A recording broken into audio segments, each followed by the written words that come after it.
All right. Shalom. We the Brothers of Great Millstone, the church in Birmingham, Alabama. And as always, want to begin by giving all praise, honor, and glory to Yahweh, Bahashem, Yahweh Shai, Bahashem, Rakak Wadash. Double honors to the head apostles and the elders of Great Millstone. Shalom to the fellow laborers out there. And as always, you believers. So yeah, we back once again through the spirit and power of Yahweh Bahashem, Yahweh Shai. As always, continuing in the spirit and theme of prophecy. Pretty much the content of this video and its overall subject matter, as always, centers around that testimony, the testimony of Yahweh Shai. And again, that spirit being, Salaki, that spirit being, the spirit of prophecy. And this is the things that we consider, things pertaining to the world to come, which it is a build-up to that moment. And you have certain spirits throughout the nation of Israel who was pretty much designed and engineered, if you will, to desire this moment, right? What's that, the book of 1 Peter, the first chapter speaks about the prophets and even angels who desired to look upon the things that have now been exposed to us, the mysteries that have been hidden from ages and is now being revealed to the saints, which is being perfected here in this lifetime. So when you consider our forefathers, the patriots of the children of Israel, our ancestors, well, beginning at the elect, the leadership amongst Israel, they desired that moment, the world to come. See? It's woven in those spirits. That's why we're not content with this reality, right? We're in the spirit of looking ahead. You see? Matter of fact, you know what? Go to the book of Hebrews. What's that? Hebrews, the 11th chapter. And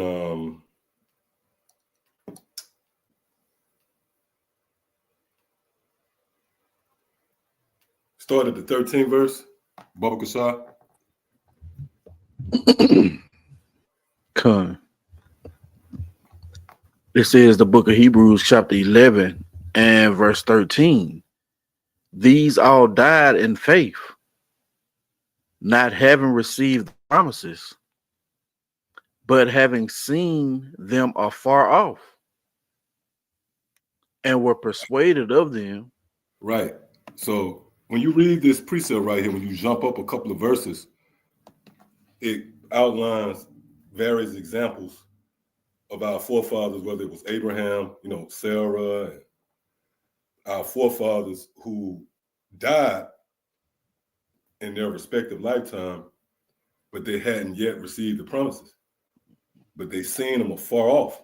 You see, matter of fact, do me a favor, click on that word afar off. I believe that's a phrase right there. Remember, Yahweh Shai likened the believers to those who have sight. Or what's that, Matthew the 13th chapter? Mm-hmm. Blessed are your eyes for they see. So the ability to peer out into the future is what makes you blessed in some capacity. Now we understand that truly to be blessed is to have subjects, mm-hmm. to have one to bow to you, to pay tribute. Pretty much to be blessed is to have slaves, man. See? But that maturation begins with being able to see the promises. See? All right, so come on. Strong's G 207, from afar off. In the Strong's, it says from far or by indication at a distance, mm-hmm. i.e. distantly or far off. Hey, do me a favor. Let's click on that root word right there. Okay. Strong's G 4206. It says far at a distance, a great way off. Right, a great way off. So our ancestors and forefathers was given a glimpse if you will, into the promises, which when you consider a promise, right, a promissory note or whatever, the very dynamic of it is after the fact. If I promise, I can't promise you something in the past, right? So the very nature of a promise is really prophecy, man. The promises and prophecy complement one another. Mm-hmm. See? So these promises was a great way off. It was far off at a distance. Meaning what? When you consider the lifetime of Abraham and Isaac, Jacob, right? And all of our forefathers, again, the patriots of the children of Israel, well, the promises that was promised to them was lifetimes away. That's what it means when it says a great way off. See? In which they died believing in those promises. But when they was resurrected, when they was regenerated. Matter of fact, we're going to come back here, but I just came to me, bring it back, Lord. Yeah, what's the scripture where it speaks about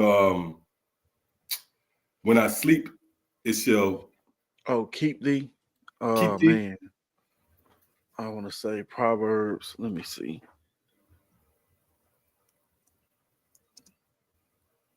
Matter of fact, Mm.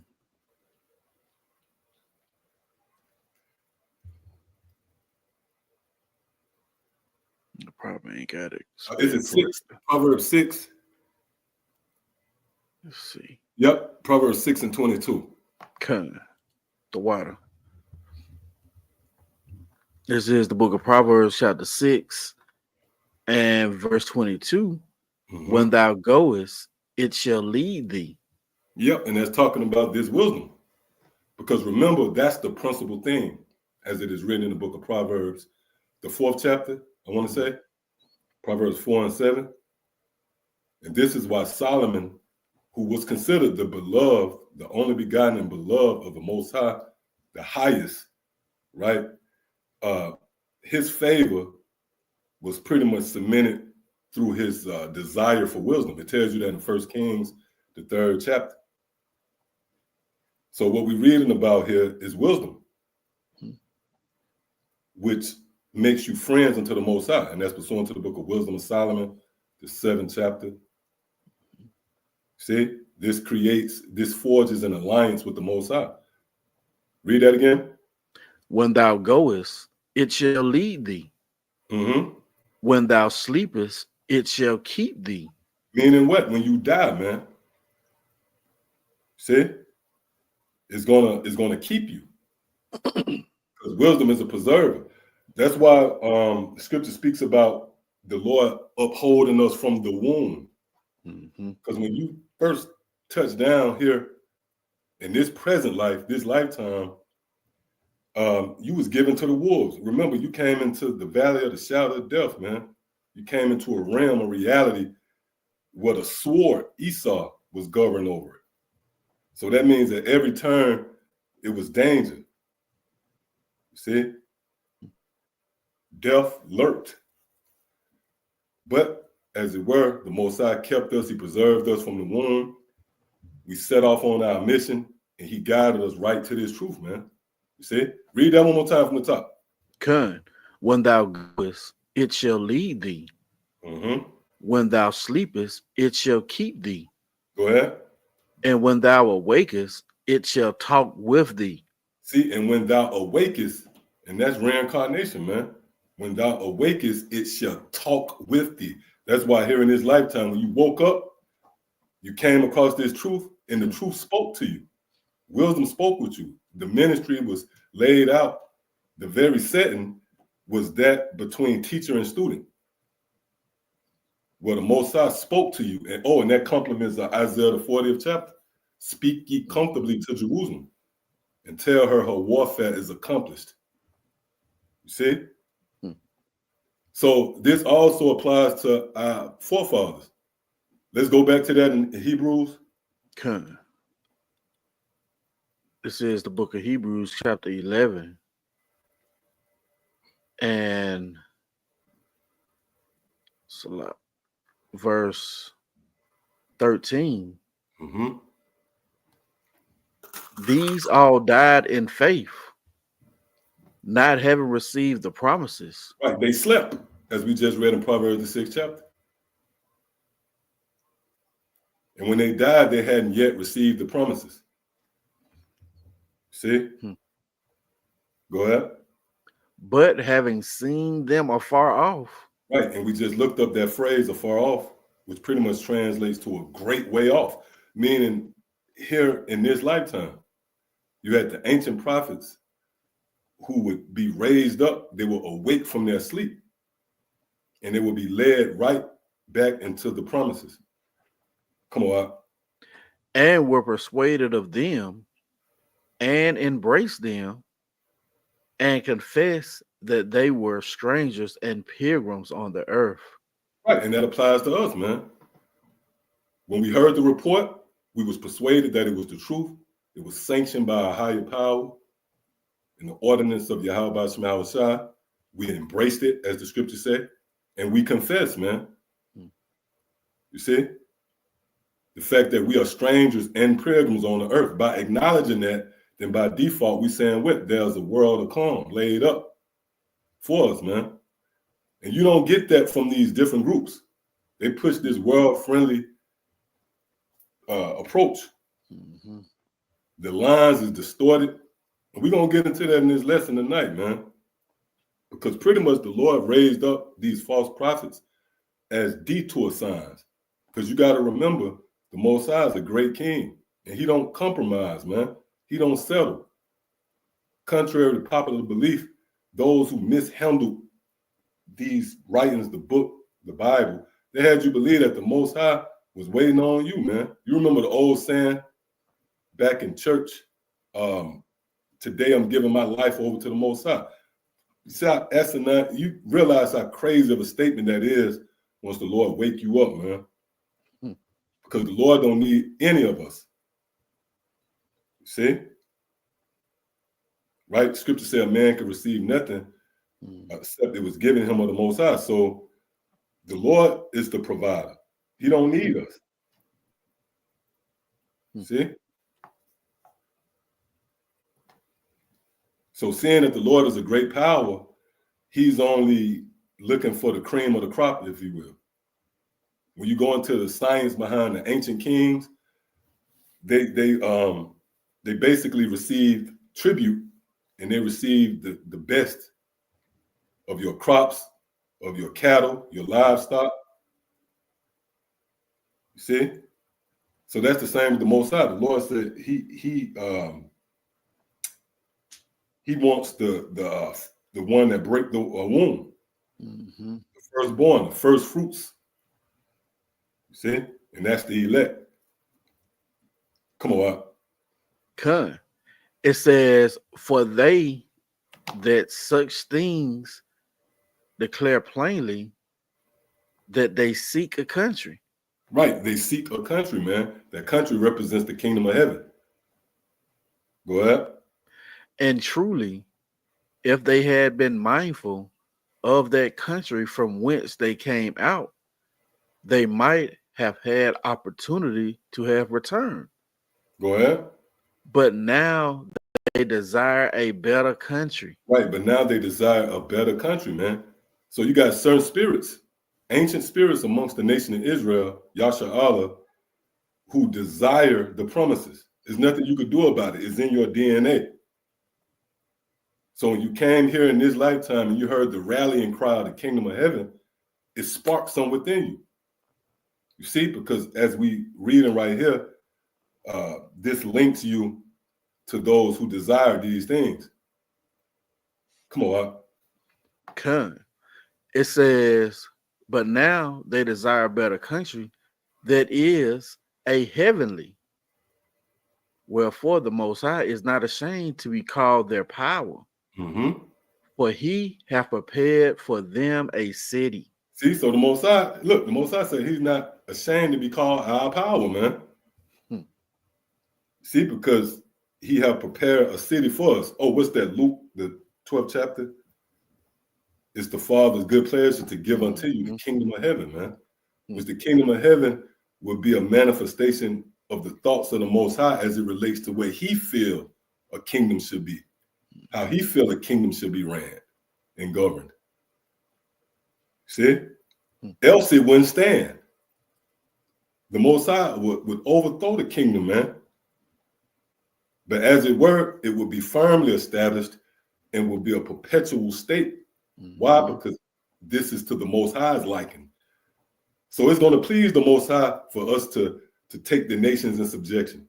It's going to please the Most High for us to exact vengeance on the heathen, beginning at Esau, the so-called white man, to smash their offspring against the stones and dash them into pieces. See? And that's a disheartening look. If you ain't in the spirit, if you're not numbered amongst that precious elk, you're gonna be turned off. This sound, you're not gonna be able to dance to this.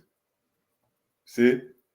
So you might as well continue to be acclimated into America. That's why we read in the verse above that where it says they came out. They might have had opportunity to return, but they said, the hell with that. We desire a better country. So we're not turning back to this madness. Instead, we looking ahead. See? As we read in the 13th verse, seeing afar off. Matter of fact, continuing this up. By faith, Abraham, when he was tried, offered up Isaac, and he that had received the promises offered up his only begotten son, of whom it was said that in Isaac shall thy seed be called. The Most High, accounting that the Most High was able to raise him up even from the dead. Right, see? He was considering that the Most High had power to do that. And this essentially is what have happened to those who will receive the promises here on this side. We was raised up from the dead as well. Go ahead. From whence also he received him in a figure. By faith, Isaac blessed Jacob and Esau concerning things to come. By faith, Jacob, when he was dying, blessed both the houses of Joseph and worship, leaning upon the top of his staff. By faith, Joseph, when he died, made mention of the departing of the children of Israel and gave commandment concerning his bones. By faith, Moses, when he was born, was hid 3 months of his parents because they saw he was a proper child. And they were not afraid of the king's commandment. Right. So, which this is a heavy chapter, man. Hebrews, the 11th chapter. It gives you a glimpse into the works, right? As it is written, faith without works is dead. So as you examine these works, you can see where they parallel us, man, in some capacity. Look, we're not afraid of the king's commandment, right? We go out and we boldly declare the kingdom of heaven before the face of such who have oppressed us and made no account of our labors, right? We understand that this would be considered borderline treason, if you will, when we speak to these things. But as it were, the way we was designed, we don't give a hell about the king's commandment or whatever decree the so-called white man can conjure up. At a time like this, man, the hell with Esau, man.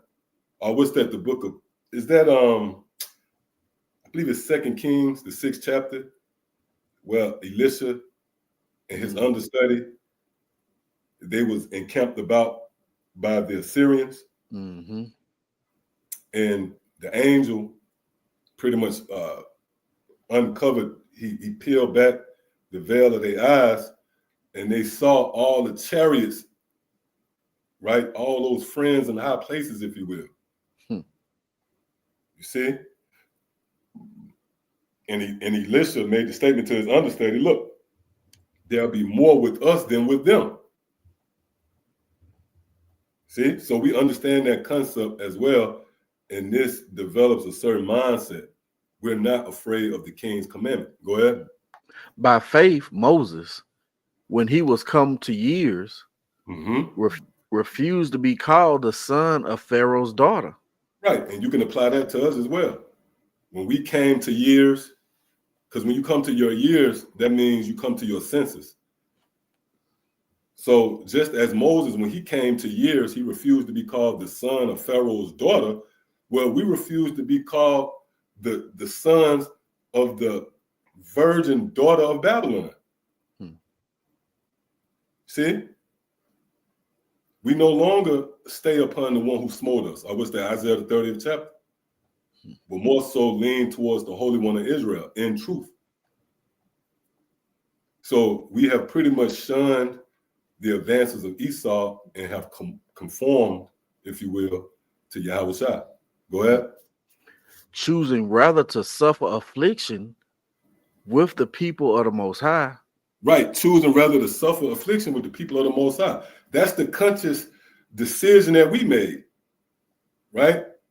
These devils, they know, man, that here at Great Millstone, beginning at the apostles and elders, that we the true men of the Lord.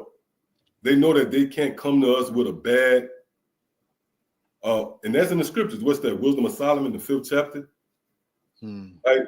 He is not like other men. Mm-hmm. They know that we are cut from a different cloth. We have been hewn from the stone, which is Yahushua, man. So we rather choose affliction with the people of the Most High, that's concerning the Israel of the Most High, than to enjoy the pleasures of sin here in America. Read that again. Huh? Choosing rather to suffer affliction with the people of the Most High than to enjoy the pleasures of sin for a season. See? Because you had a lot of guys who have sold out and pretty much they took that bag and they conceded to the advances of the whore. The seducing spirits that emanate from the whore. That's why you see guys with podcasts, they on these different panels, no jumper, right? Rap videos. They rubbing elbows with these so-called celebrities. See? Because they basically ran out of patience.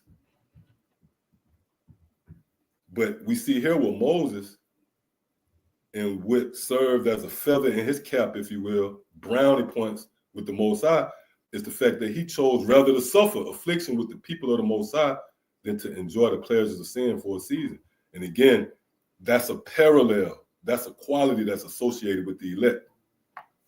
So again, Hebrews the 11th chapter, heavy, man. We actually read in the works that facilitates faith, right? Again, faith without works is dead. And again, as we see certain of these works, they parallel our works. Come on, It says, esteeming the reproach of Hamashiach greater riches than the treasures in Egypt. Read that again. Esteeming the reproach of Hamashiach greater riches than the treasures in Egypt. See that? Hey, so when you cleave to Yahushua, then you're going to be reproached. Right? Scripture speaks about how the Lord, he was faced with such contradiction of sinners. You go into the word contradiction, it translates to opposition. And even when you look in that definition, you go deeper to that definition, it goes into quarrels and strife. Right? So you're going to, look, sit back, man, and enjoy the show. You're going to have a lot of these Israelites, they're going to come up against the prophets, man. Right? A lot of these YouTube, what you call them? YouTube YouTubers, stars, I guess. whatever, you know. Yeah, right? He's a YouTube sensation. You see? A lot of these figureheads in Israel, guys with platforms and a voice, they're going to come up against this spirit which we bear, because remember, Israel has a disdain for Yahweh Shai, man. It tells you that in the book of St. John, the first chapter, among many other precepts. Read this part again, the 26th verse. Kun, esteeming the reproach of Hamashiach greater riches than the treasures in Egypt. Right. So he said, look, I'd rather bear the reproach of Yahweh Shai than the riches of Egypt, in which we know Egypt is pretty much a precursor to America. See? So we echo that sentiment, man. We esteem the reproach of Yahweh Shai greater than the riches of this world. We embrace people looking at us sideways. We embrace being alienated, being outcast, being spoken of as evil for the sake of Yahweh Shai. So if you're paying attention out there, we're going into the works that accompanies faith. So if this apply to you, man, rejoice, man. You're in good company. You're numbered amongst renowned men, such as Moses, as we read him right here. Come on, Al. For he had respect unto the recompense of the reward. See, he had respect unto the payback, right? The reward in which the Lord will give to those who diligently seek after him, who patiently wait after him. Despite the trends of the world, or what might be sexy and trendy in the world, or in the court of public opinion that hold weights. Man, look, the hell with all of that, man. We got respect unto the reward. And really, when you want to go into that reward, you get deep into that reward is escaping that fire, man. That's the reward. That's why Yahweh Shai said, I come quickly, and my reward is with me, man. That reward that's going to be with Yahweh Shai is the authority to call your ass up from that fire, because nobody else is going to be able to do that.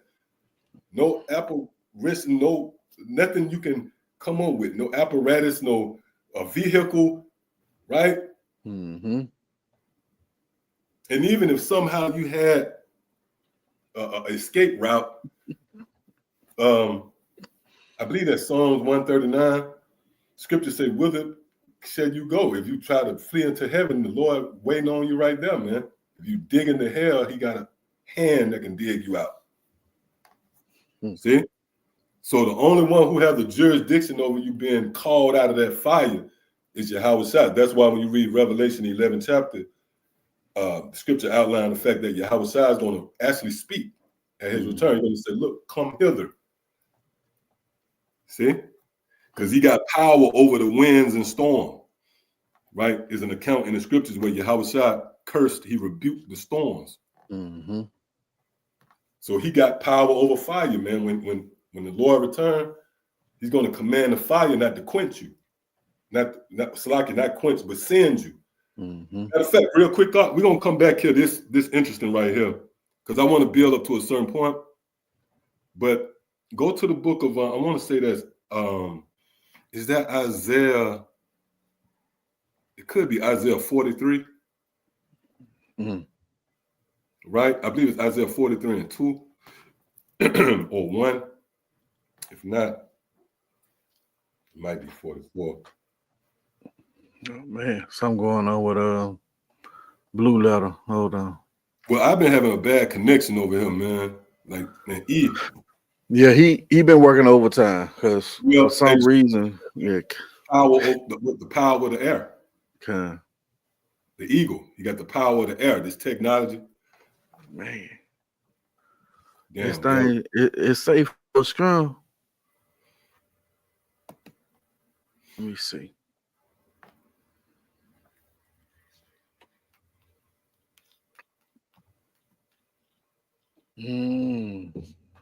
Wow. Okay. Let's see if we can do this. Yeah, it is 43. Whenever you can get it. And we're gonna get to the point of this lesson, right? It's just let the Spirit do what it do. Man. Okay.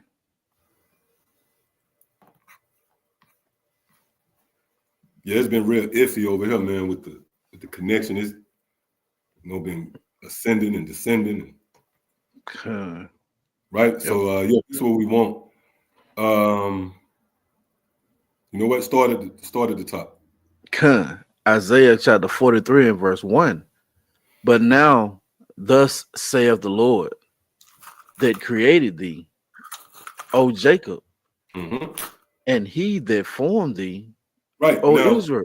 now, when you read these scriptures, you got to understand that everything is a build up to now. Even when you read the accounts in the scriptures, the historical events, in some capacity, it's a reminder to this moment, right?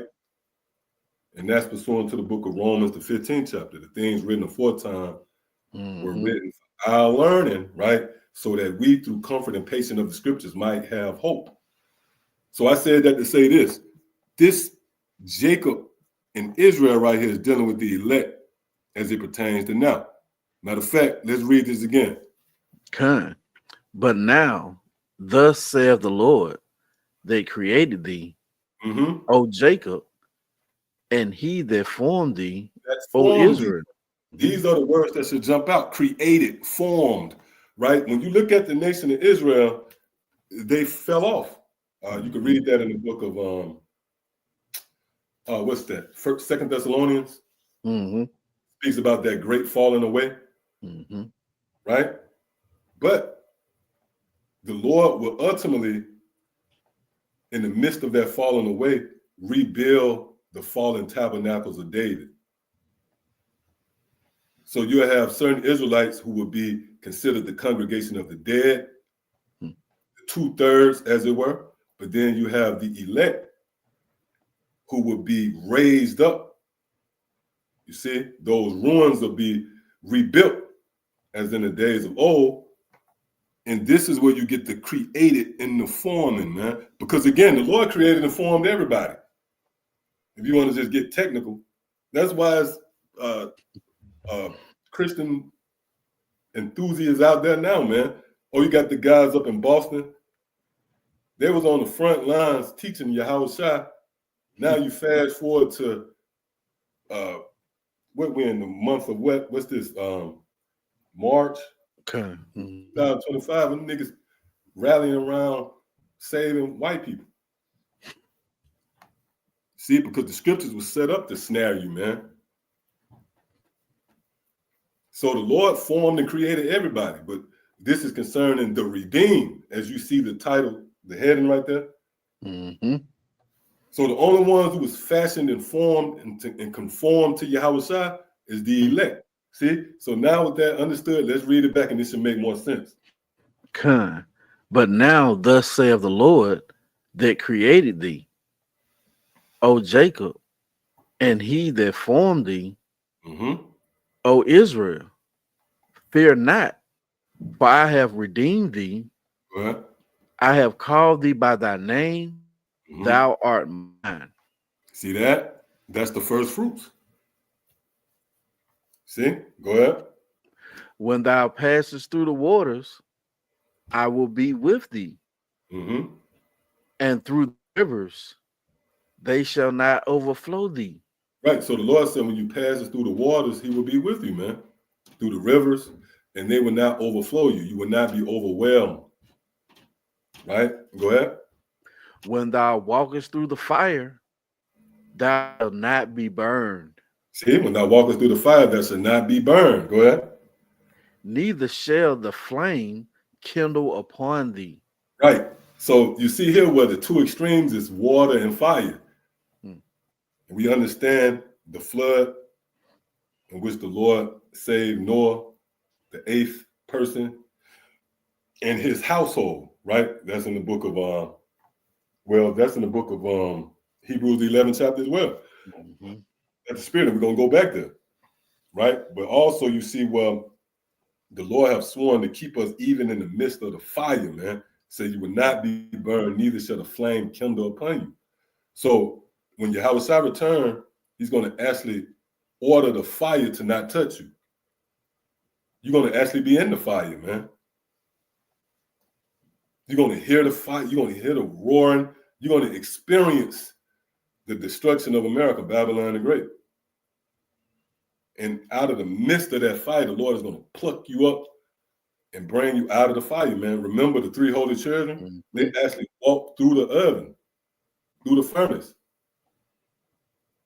You see? Which that was another example of foreshadowing, because the Lord likened the destruction of America to an oven as well.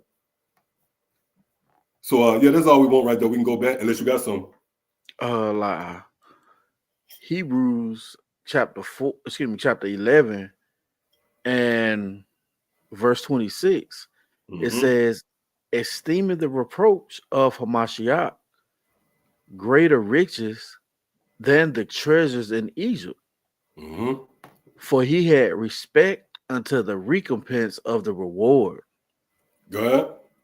By faith, he forsook Egypt, not fearing the wrath of the king, for he endured as seeing him who is invisible.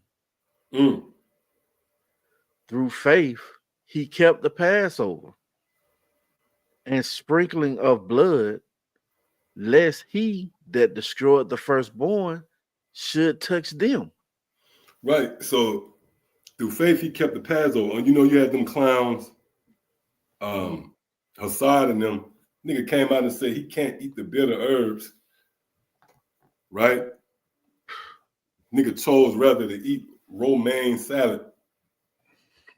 Hey, and the person on the coming board, the spirit made him ask, I guess he was through a lie. I said, why you don't eat the bitter herbs? He says, disgusting. Little soft dude, man. Right? But you see here where his works, right, is not that of one of faith.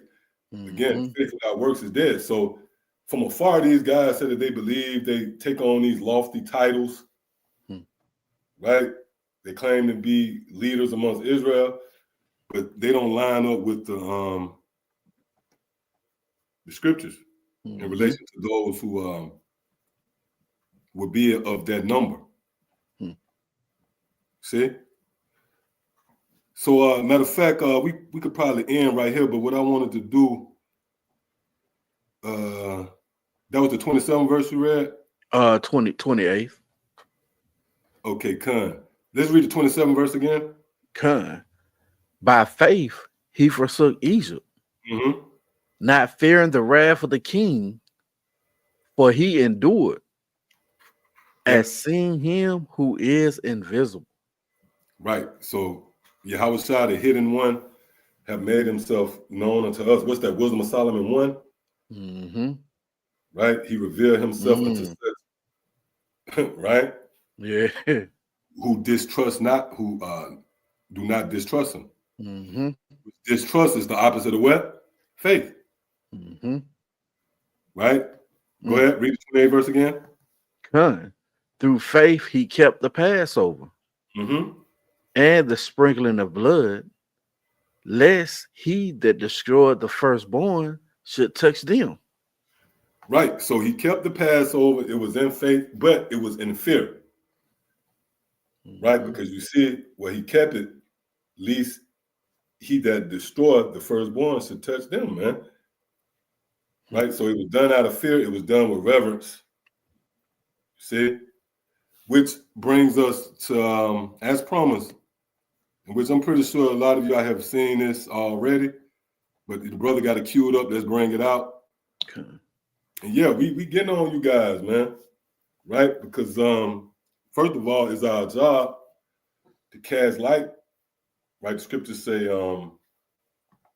I know after my departure, grievous wolves shall enter in, not caring for the flock.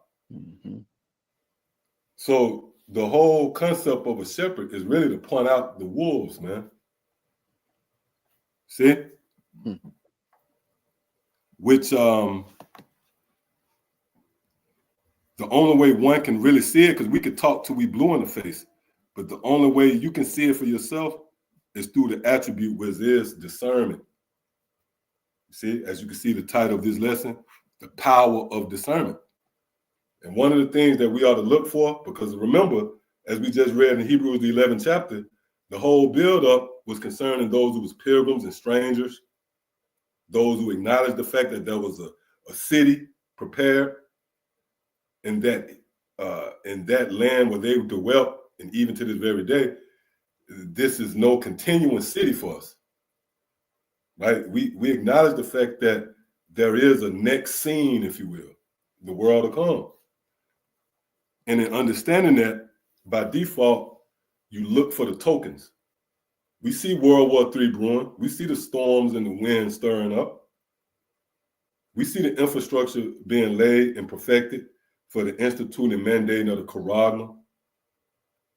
We see the famine approaching, right? We saw the Great Awakening going back 2007, 2008, 9, right? We saw the response from Esau with the medical misinformation and the YouTube guidelines. We saw all of these tokens that served as an indicator, comfort that we at the end. But guess what's another one of those tokens, man? The emergence of false prophets and wolves, right? And in order for you to discern that, you have to have that attribute. Matter of fact, you know what? Let's just go ahead and play this, and we'll just do a little commentary on it. Okay. Right? Because precepts coming to mind as I'm speaking. But you got it. Genesis on your mind. Genesis on the grind. Big G's, not the little ones. Big G's, not the little ones. To be honest with you, I Big wish G's, you not the know little what? ones. I would say stay mute, man. Right? Or turn that, can you translate it to Spanish? In the spirit, I've been listening, like the radio stations, I've just been listening to different languages, man. But right, this is the Lord's Passover, man. Or what they acknowledge to be the Passover, the Lord's Passover. It's sick right here, man. Yeah. You see? But what's more disturbing, right, is all of the supporters. Somebody should have, the spirit folk to jumped on somebody. Somebody should have jumped up, right? And said, this is a travesty, right? Somebody should have lost it. Real quick, do me a favor. Go to the comments. Can you pull up the comments right here? Bunch of lost souls, man.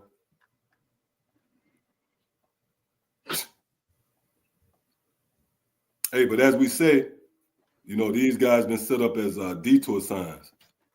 All of these guys who on the coming board and they're in agreement with that madness, they're not of the elect, man. Yahweh Shai used these guys, again, as a detour sign to discourage them from entering into his courts, man. And you see what he used their own lust, right? Because they don't want to fully leave out of the world. They still want hip hop, right? They still want that image. So the Lord gave it to him. He used a guy who said Israelite, but he pretty much promote the fashion of the world. Who will gravitate to that? A motherfucker who love the world, man. Look at these.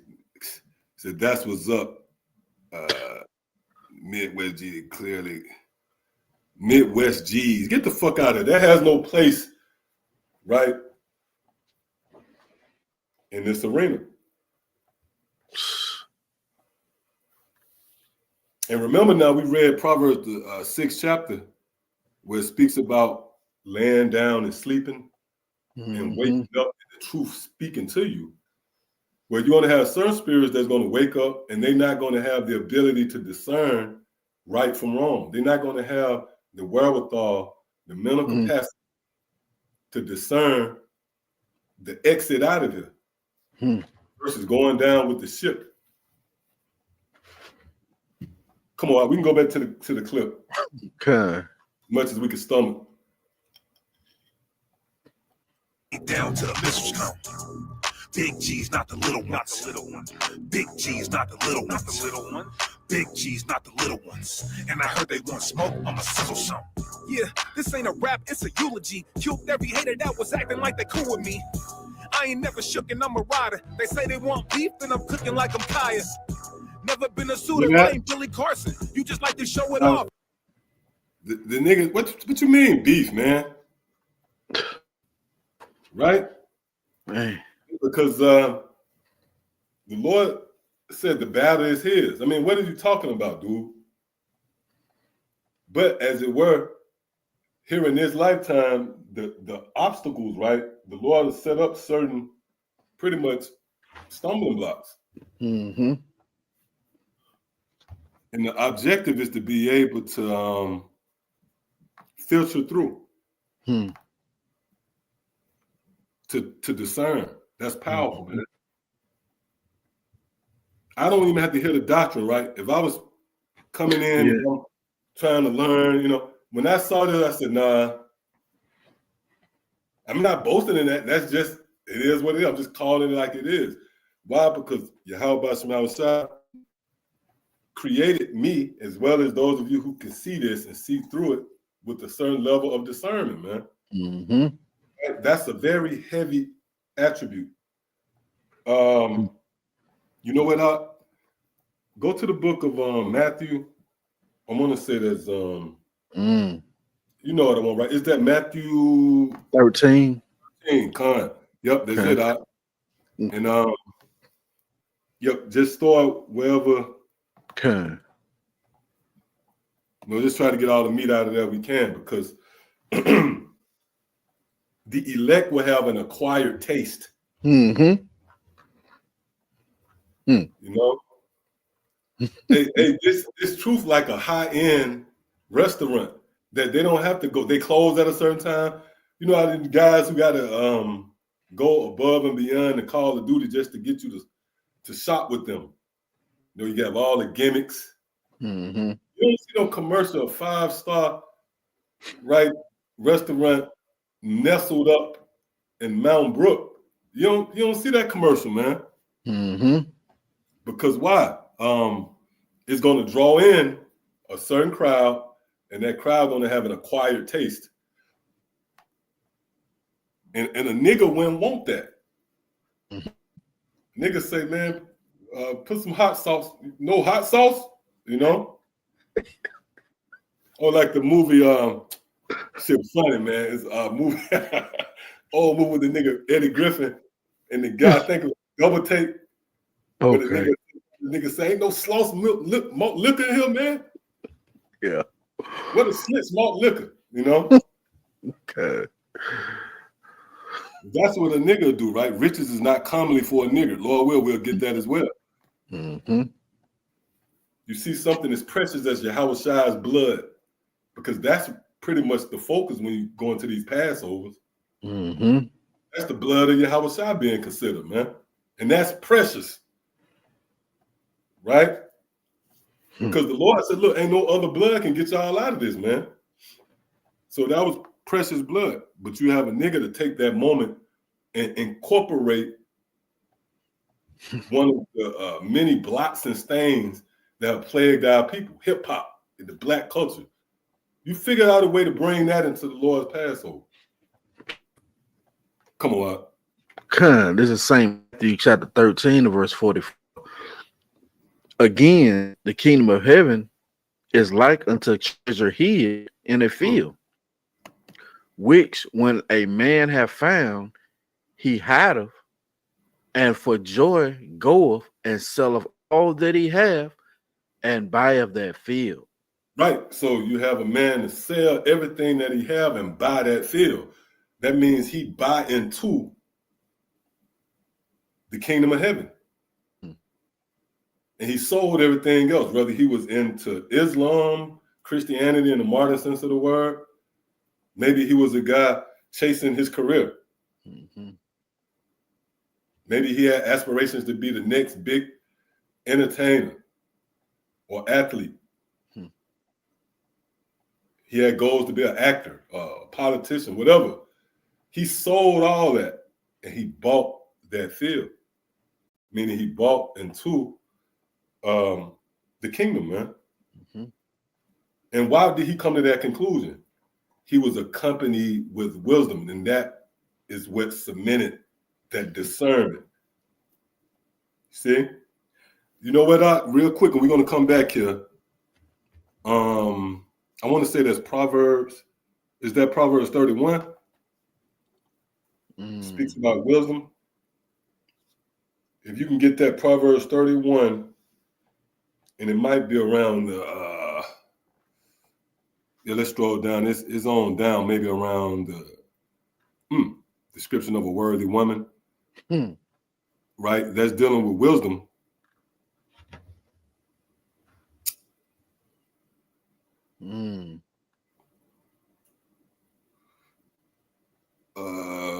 You know what? Let's jump up to around the 9th verse. Let me see what it gives you up in there, because there's a point. Matter of fact, start at the 10th verse and matter of fact, just start at the 13th verse. And we'll work our way down. This is Proverbs chapter 31 and verse 13. Yep. She seeketh wool and flax, and worketh willingly with her hands. Right, now that's concerning a virtuous woman, which Solomon was speaking in the spirit. He was speaking in parables. You see, and he was expounding on wisdom. Right, he says she seeketh wool and flax and worketh willingly with her hands. That wool and flax is really the clothing. Scripture speaks about not being naked. I want to say that's Revelation 19. Right? Scripture speaks about keeping your garment. Speaks about that white linen, which is symbolic to the doctrine, the pureness of the doctrine. But as we read here, you see where Solomon is speaking about wisdom and how she's seeking wool and flax. So through wisdom, we are covered. See? Come on. She is like the merchant ship. Bringeth her food from afar.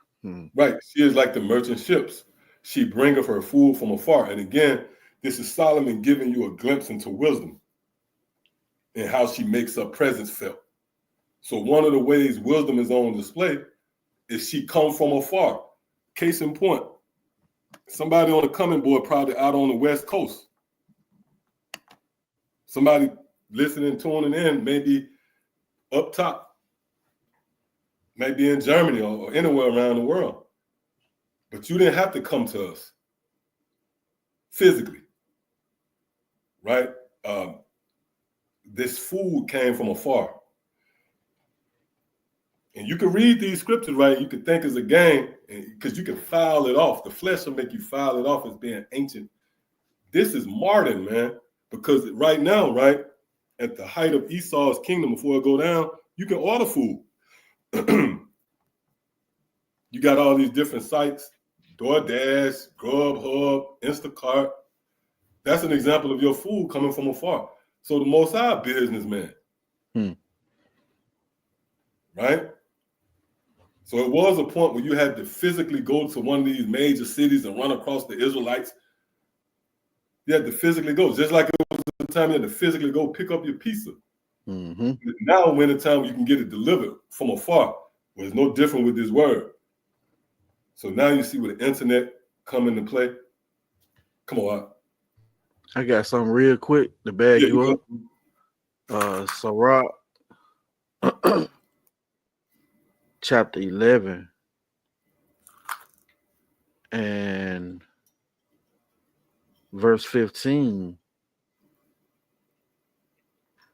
It reads, wisdom and knowledge. I was looking for the verse that said, because it didn't give me that. Wisdom reacheth from one end to the other. Oh, I tried Wisdom of Solomon 8. Wisdom of Solomon 8 and 1. That should be it. if I'm not mistaken. Yep. Wisdom chapter 8 and 1. Wisdom reacheth from one end to another mightily, Mm. and sweetly do she order of all things. That's If I it. may, Oh, yeah, you got it, bro. how wisdom stretches from one to other. That's that far off wisdom, that wisdom from the east, you know. This and she's ordering all things, Now we've been quickened, made alive, and she's basically putting us in order, man. That's right. And if I may too, on a broader scale, because that's correct, we're being brought back into the proper order, and ultimately the Lord is bringing everything to His natural order. What you're witnessing is the Lord bringing everything back to the natural order of things. Esau will be in the lot which he was meant to occupy, and that is that of a servant. What's that? Ecclesiastes 10. Mm-hmm. So by this wisdom going out, it's pretty much declaring that everything is to be turned right side up. Right. I want to say is that Isaiah? Oh man, it's an oldie but goodie. I don't know how I can remember. Surely you're turning the things upside down. Isaiah, is that 29? Christine as the potters. Right. I mean, you don't have to get it, but it goes into the fact that Esau turned everything upside down. Mm-hmm. As this word go forth, everything is being turned right side up. That's why you got an image of the Messiah, the Son of the Highest, depicted in his natural state. A more accurate depiction of Yahweh Shai, the patriarchs of the Bible, the angels.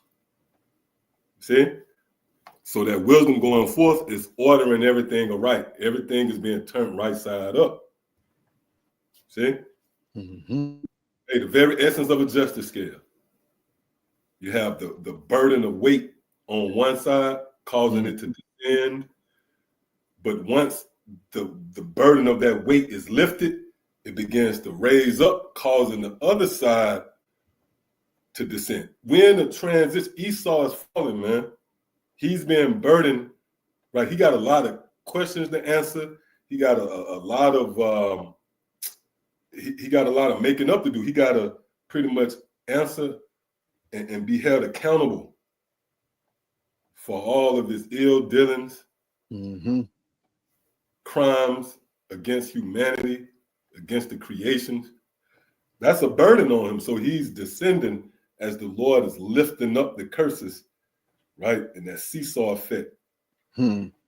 So yeah, and it all emanates from wisdom. So yeah, we can go back up.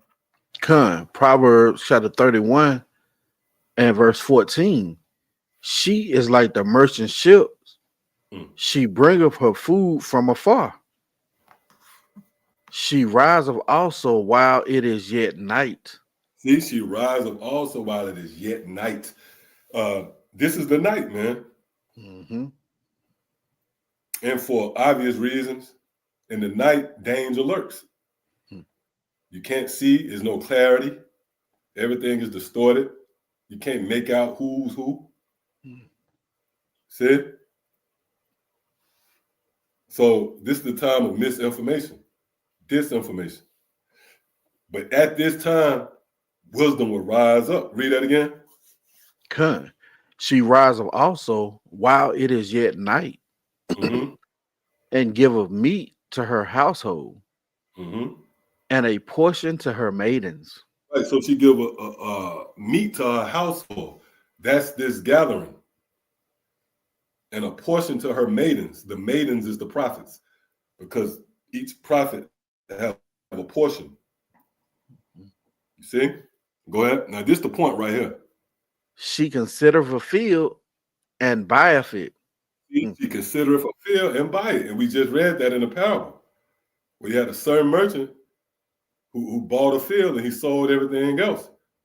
But why did he come to that conclusion? Because he was accompanied with wisdom, which provided what? discernment.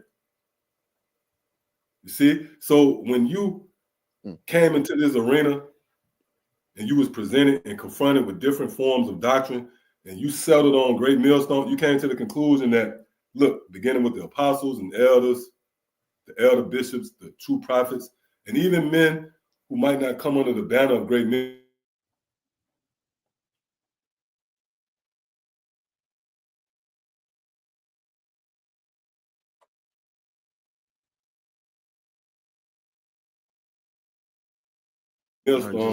yet they're affiliated by doctrine, then that means what? Wisdom was with you.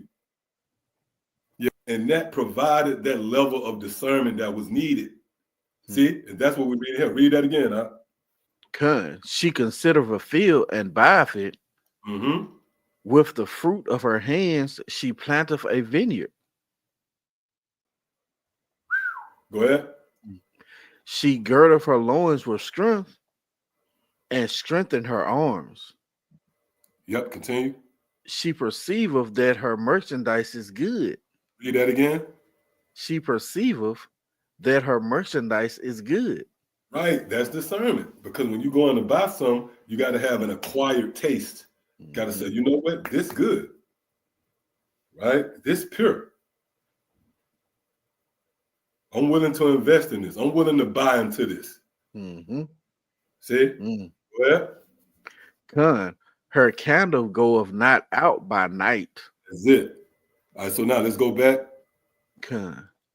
St. Matthew chapter 13 and verse 44 again. It says again. Let's jump out to the 44th verse. Like verse 45. Again, the kingdom of heaven is like unto a merchantman seeking goodly pearls.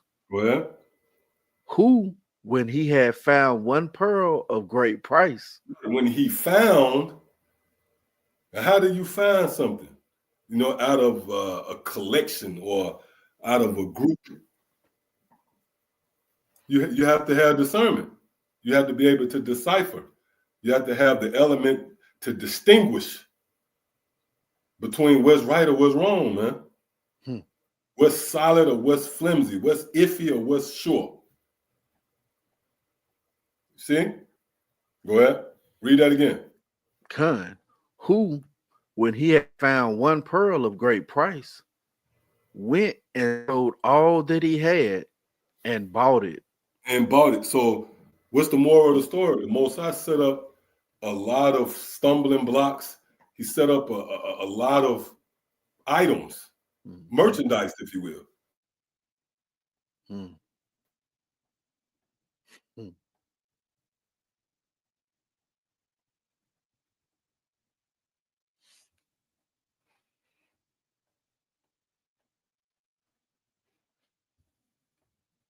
Look like Esau doing something.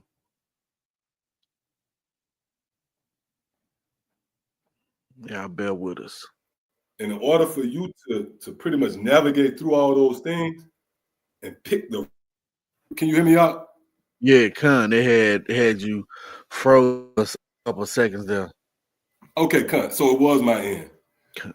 But I was going to make this quick point, and we get ready to close up in a minute. But the thing with this decision making is your life is on the line. You see? So the Lord put a lot of items in the way, right? There's a lot of merchandise to purchase, but you have to be accompanied with wisdom, which again provides discernment, which is a powerful attribute. You know how many people up going to church this Sunday, man? Why? Because, and guess what? They heard about Israel. But guess what? They lack discernment. See, which discernment, again, is critical to survival. I want to say that's the book of, you know what? Let's try some before we close. I want to say, is that Proverbs 2?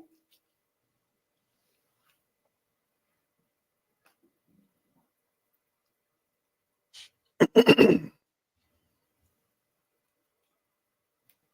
me see here.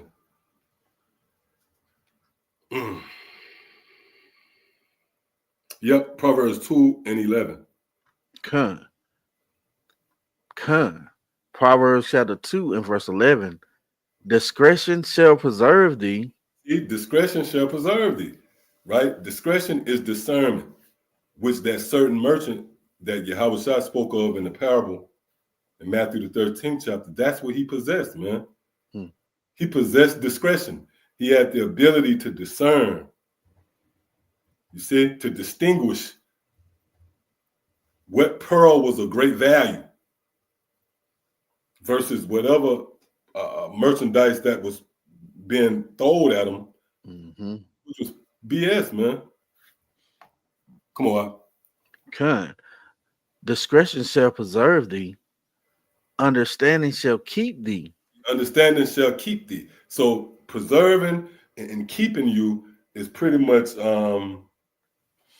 those words is associated with the elect, right? Just to give you the overall meaning of what preserving and keeping goes into and who it applies to, most importantly. And see, that's what we want to be a part. That's what we fight for, man. For the favor of Yahweh Shah Shah to keep you in the famine, man, to preserve you when the turbulent winds of judgment. Because the Lord about to open up, man. You ain't seen nothing yet. See? It's going to get to a point where we're going to be begging for Yahweh Shah to get here, man. See? You're going to understand when the scriptures say, Isaiah, the 51st chapter, the captive exile hasten. Yeah, we hasten now, but watch when it get real uncomfortable. The Lord is going to limit all options to Yahweh Shah. It's not going to be anything else. Right now, you got a little comforts. You can escape, right? You watch videos, right? Certain ways to unwind amongst this hell because the Lord, was merciful to us, right? We first came over here, man, we was being butchered, but through the duration of time, the Lord allowed for everything kind of to ease up, mainly for us to get this truth. But once that truth is off the table, right? Seek ye the Lord while he may be found. Guess what? The Lord gonna open up, man. And that stroke, that scourge from the Most High it's gonna take the breath out of you people. When somebody getting beat, right, is a moment where the hand is lifted, but it's coming back down. So right now, the Most High allowed a grace period for you to get this truth, return to your power in hopes of being kept and preserved. But again, what's the glue? What's the catalyst for you being kept? Let's read that 11th verse again. Proverbs 2 and 11. Discretion shall preserve thee. Understanding shall keep thee. See, these are the subtle things. I spoke about that. Guys swallowing a camel and straining at a net. The subtle things is discernment, man. We reading right here with that power, because that is a power. The power of discernment will preserve you, man. Let's click on that word discretion.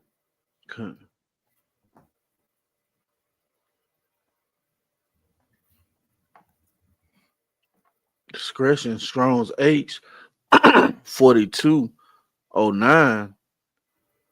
It says purpose, discretion, device, plot. Right. When you plot, you thinking, man. You have a certain level of reasoning. You're not just all over the place and just moving impulsively, if that's the best word. Come on, It says purpose, discretion, devices, evil. Hey, click on that root word right here. Strong's H 2161. It says to have a thought. Yeah. Devise, plan, consider. Consider, right? Which we just read in the parable a certain merchant, you know, he considered the merchandise, Mm-hmm. and he settled on the great pearl. Hmm. And we know that pearl represents the white stone, all right? That white stone being a pardon from Yahweh Shah. See that? So that's a very heavy attribute to possess. And Tawadi Yahweh Shah for giving us that quality, man. Because again, it was an effort to decipher, to discern, right? You know what? That's not the path to take. I don't need to take that dark alley. Hmm. Right? Let me follow the lights. Let me walk in that light where it's safety. See? So in closing, let's get that in Malachi 3. You know what I want. And if you want to build up to it or whatever. There's the book of Malachi, chapter 3 and verse 16. Then they that fear the Lord spake often one to another, and the Lord hearkened and heard it. A book of remembrance written before him for them that feared the Lord and that thought upon his name. Yeah, if I may, those that fear the Lord, they spake off one to another, and that's what you see in the, start ahead of positive, and brothers are like mine with these video epistles. We're speaking often one to another, right?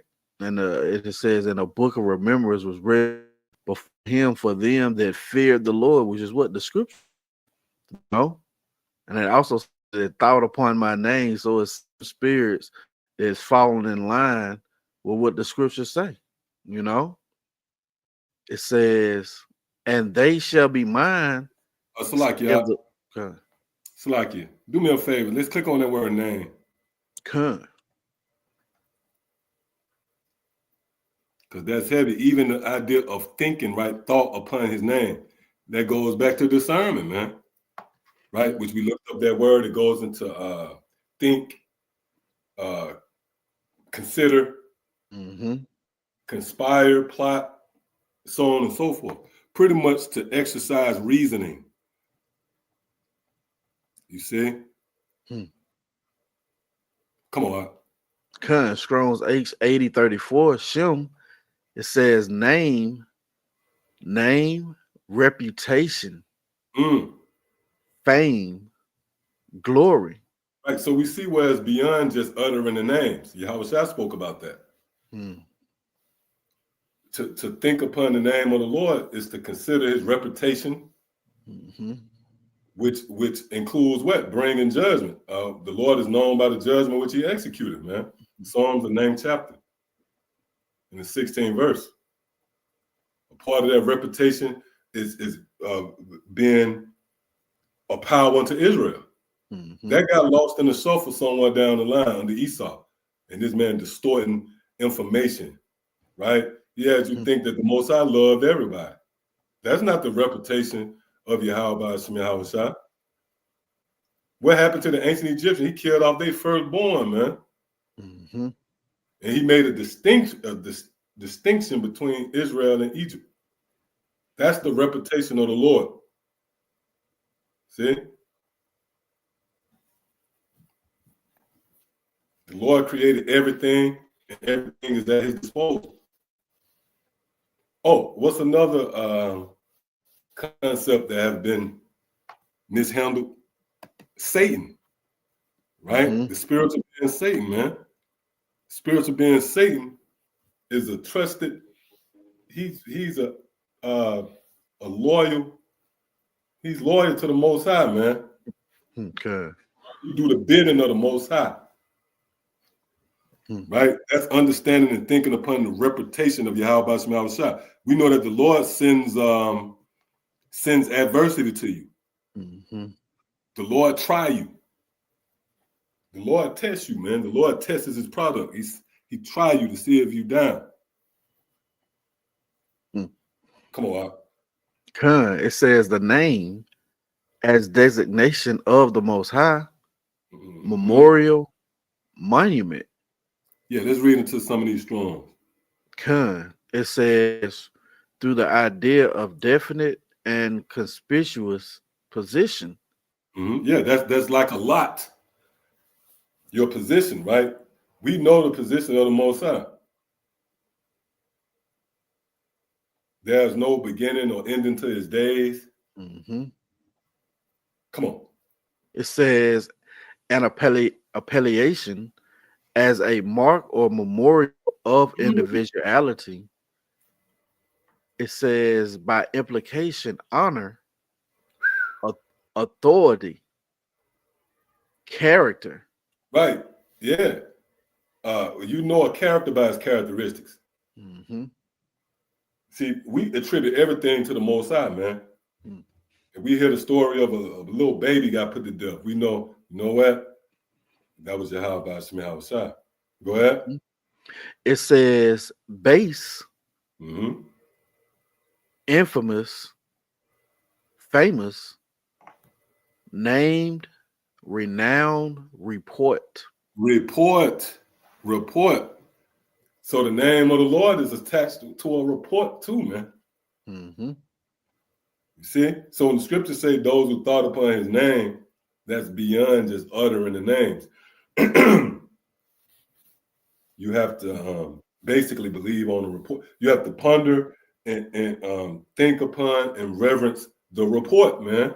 Mm-hmm. Right? Because you can say, look, I think on the name Yahweh Shai, but I don't believe in the MOTB being the seal. Well, guess what? Then that X's you out. Mm-hmm. Because you see that word report is associated with the name. Hmm. So if you don't believe the report, then you don't believe in the name. All right, so come on, we can go back. My elder, just No, something you back got it. you up. Mm-hmm. That Psalms 145 and 18. The Lord is nigh unto all them that call upon him, all that call upon him in truth. Mm-hmm. You go into that definition of the word true, it goes into true doctrine. You know, Right. as you mentioned, elder, you got to believe on the correct report. You know, That's it. That's who Malachi the 3rd chapter and the 16th verse speaking about. Those who thought upon, right? Because you ain't got to think upon a name like that. If you know the name, you know how to say it, that's it. You ain't got to study or when you think upon something, that means that you're considering it. You're learning, you're taking notes. Your universe revolves around that report. Come on, and we can continue in the 17th verse.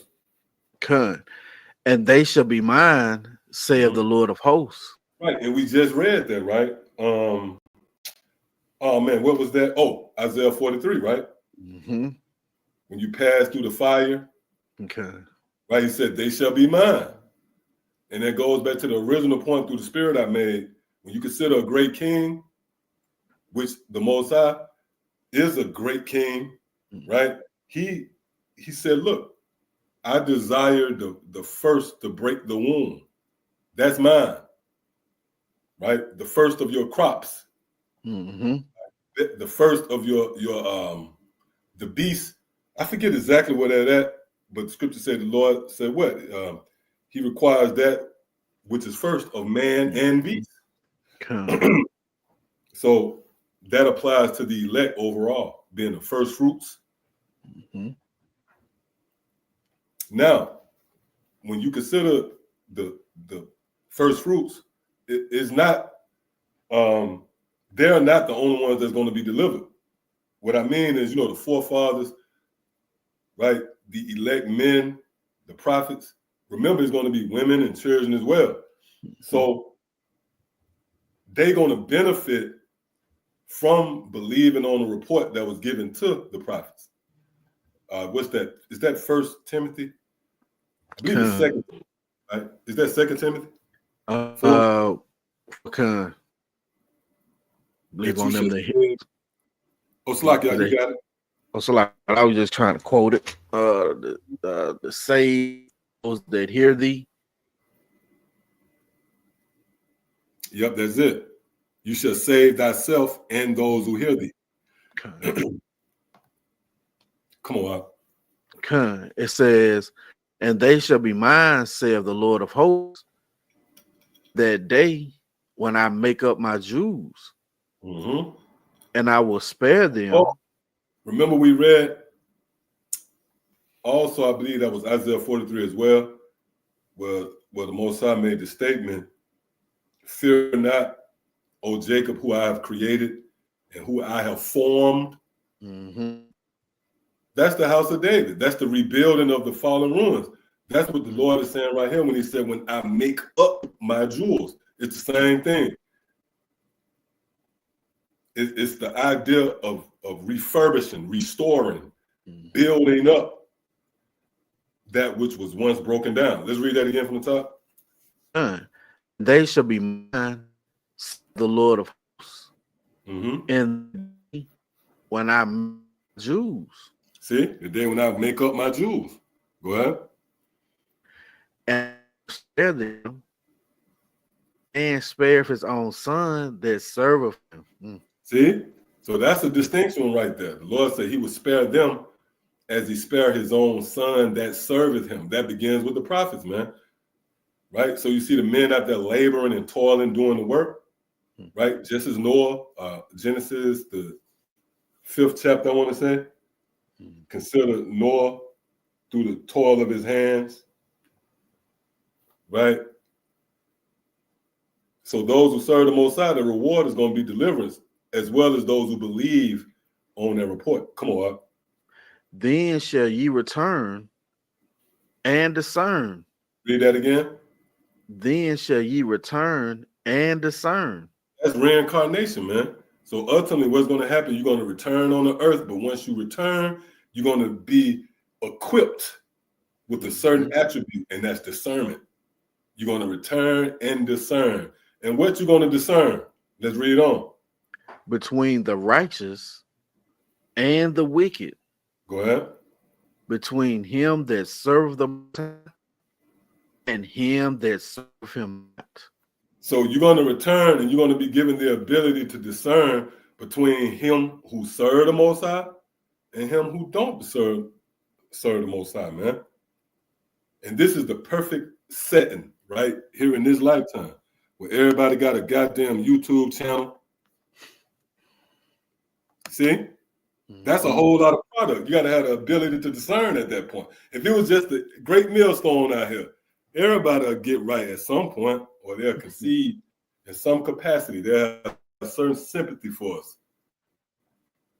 But as it were, it's so many things to choose from to where you need discernment, man. And that's what we just read, right? Then ye shall return, and in that return, you're going to discern who serve the Most High and who don't serve the Most High.